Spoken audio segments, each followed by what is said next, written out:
Faut que je te raconte ma nuit, oui. Et écoute, hier soir, je me couchais vers 22 heures, hein? Et puis là, je m'endors, mais profondément. Tout à coup, à 23h30, mon téléphone sonne. Alors, je me réveille, je réponds. C'est mon fils, le plus jeune, oui.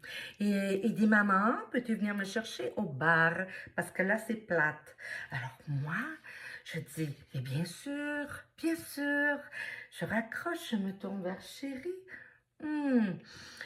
Il dort tellement paisiblement que seule la bombe atomique pourrait le réveiller. Alors je prends mon courage à deux mains, je m'habille et je pars chercher Tilou.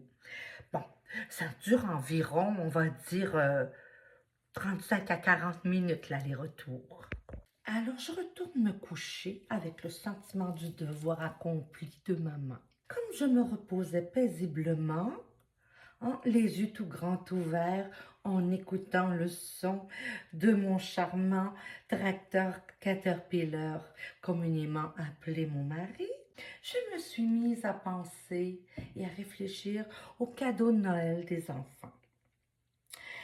Non mais, hein, quel beau moment pour réfléchir, surtout quand t'arrives même pas à t'entendre réfléchir. Alors, après un certain temps de respiration profonde et de soupirs assez fort pour tuer le chat avec ton haleine d'ail, j'ai pris la sage décision d'aller réfléchir ailleurs.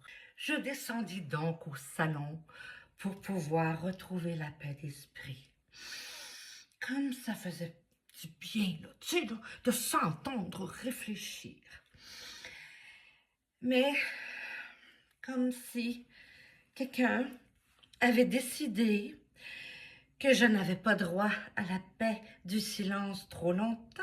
Il y a une petite bébête, hein, qui a décidé de passer devant la maison. Moi, je n'ai jamais réussi à la voir. Mais par contre, ma tendre montagne des Pyrénées, je vous dirais d'environ 100 livres, même pas mouillées, qui fut se jouquer sur son palier d'escalier, la renifla tout de suite et ce fut terminé. Ce fut la débandade. Elle partit sur une série d'aboiements en, en courant et en passant d'une fenêtre à l'autre de la maison. Elle aboyait si fort qu'un mort aurait pu ressortir de la terre. Donc là, j'essaie de trouver la petite bébête qui est en train de rendre folle ma grosse bête, hein, pour essayer de la comprendre. Parce que là, écoute, elle saute, elle se garoche d'une fenêtre à l'autre, comme si on allait être attaqué par les troupes ennemies. Alors, le petit manège de je cours après le chien pour qu'elle se taise en me disant si je t'agrippe, je pourrais potentiellement t'étrangler, durant un bon 5 minutes. Je ne sais pas si vous le savez, mais 5 minutes, hein, à se faire aboyer dans les oreilles par un chien de 100 livres, c'est long. J'ai décidé donc d'acheter la paix avec un sac de biscuits pour chien et je me retins d'en prendre un, tellement j'avais la mâchoire d'un chien enragé. Bref, elle finit par se taire et moi, je m'apprêtais à retourner me coucher quand, en me disant, ben écoute, au diable les cadeaux de Noël pour cette nuit. J'étais dans le bas de l'escalier quand je fus interpellée par un bruit qui me parut familier.